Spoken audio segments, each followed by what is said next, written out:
দেখো x square equal to 6x এবং x square by x equal to 6 বা 6, এই যে দুটো প্রশ্ন আমি লিখেছি, এই দুটো প্রশ্নের মধ্যে অ্যাকচুয়ালি কি ডিফারেন্স আছে?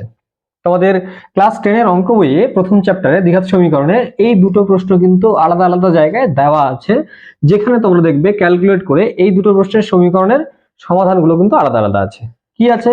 এইটাকে সমাধান করে আছে যে x ইকুয়াল টু 6, অর্থাৎ এক্ষেত্রে x এর একটি বীজ পাওয়া যাচ্ছে, কিন্তু এটাকে সমাধান করলে কি পাওয়া যাচ্ছে যে x ইকুয়াল টু 0,6, দুটো বীজ পাওয়া যাচ্ছে। তাহলে কেন? এটাকেও তো অনেকের মনে হতেই পারে যে স্যার এটাকেও তো ক্যালকুলেট করলে x square equal to 6x এই জিনিসটা লেখা যেতেই পারে, সেক্ষেত্রে এইটা আর এইটা এই দুটো আকার কি একই রকম মনে হচ্ছে দেখে, কিন্তু অ্যাকচুয়ালি এই দুটো একই জিনিস নয়। কেন নয়?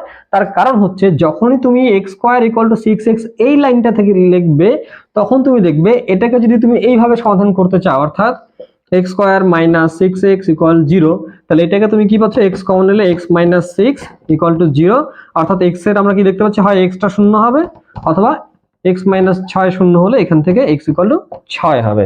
তাই তো? অর্থাৎ এই যে ইকুয়েশনটা আছে, এই ইকুয়েশনটাকে আমরা এইভাবে সমাধান করলে x এর আমরা জেনুইন দুটো বীজ পাচ্ছি, একটা শূন্য একটা 6, কিন্তু এভাবে সমাধান করতে গেলে আমরা এই দুটো বীজ পাবো না। তার কারণ এই যে আকারটা আছে এখানে দেখো, এখানে কি আছে, x স্কয়ার বাই x, অর্থাৎ এই যে জায়গাটা আছে একটা ভগ্নাংশের, এটা হর, ভগ্নাংশের হরে কখনোই শূন্য হয় না, অর্থাৎ x এর বীজ যদি কোনো শূন্য হয় তাহলে এই জায়গাটা কি, এই জায়গাটা আনডিফাইন্ড হয়ে যাচ্ছে।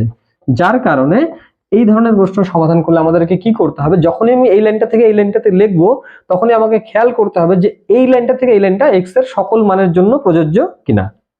অর্থাৎ আরেকটা কথা আমরা বলতে পারি যে x এর সকল মানের জন্য যদি এই যে ইকুয়েশনগুলো আছে এই ইকুয়েশনগুলোকে স্যাটিসফাই করে, তবে আমরা সেই মানগুলোকে কি বলবো, x এর বীজ বলবো, অর্থাৎ ওই সমীকরণের বীজ বলবো।